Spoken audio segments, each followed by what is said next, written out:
మోకాళ్లలో గుజ్జును పెంచి నొప్పిని తగ్గించి సర్జరీని దూరం చేసే ఫ్రీడమ్ వాక్. ఆంధ్రప్రదేశ్ ఎన్నికల ఫలితాల్లో కూటమి ప్రభంజనం సృష్టించింది.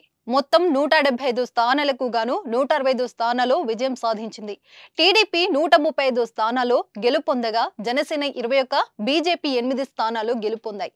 అధికార పార్టీ వైసీపీ కేవలం 11 స్థానాలకే పరిమితమైంది. అయితే గెలిచిన వారిలో అత్యధిక మెజారిటీ ఎవరిది, ఎన్ని ఓట్ల తేడాతో గెలిచారు అనే చర్చ మొదలైంది.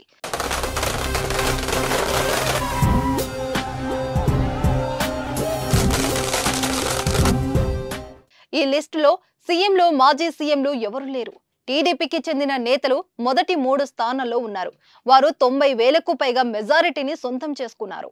ఏపీలో భారీ మెజారిటీ వచ్చిన టీడీపీ అభ్యర్థి పల్లా శ్రీనివాసరావు 95,000కు పైగా మెజారిటీతో మంత్రి గుడివాడ అమర్నాథ్పై గాజువాకలో విజయం సాధించారు.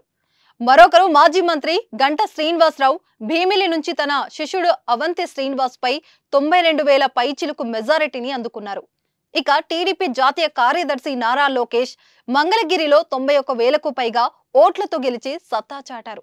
అలాగే పెందుర్తిలో జనసేన అభ్యర్థి పంచకర్ల రమేష్ 81,870 ఓట్లు, నెల్లూరు అర్బన్లో టీడీపీ అభ్యర్థి నారాయణ 72,489 ఓట్లు, తణుకులో టీడీపీ అభ్యర్థి రాధాకృష్ణ 72,121 ఓట్లు, కాకినాడ రూరల్లో జనసేన అభ్యర్థి 72,040 ఓట్లు, రాజమండ్రి అర్బన్లో ఆదిరెడ్డి శ్రీనివాస్ 71,000 భారీ మెజారిటీని అందుకొని రికార్డు సృష్టించారు.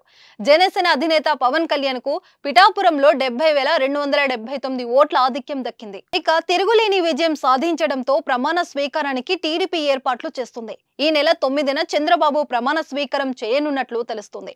రాజధాని ప్రాంతంలోని దండరాయినిపాలెం సమీపంలో సభ ఏర్పాటు చేసి ప్రమాణ స్వీకారోత్సవం నిర్వహించడానికి ఏర్పాట్లు చేస్తున్నారు.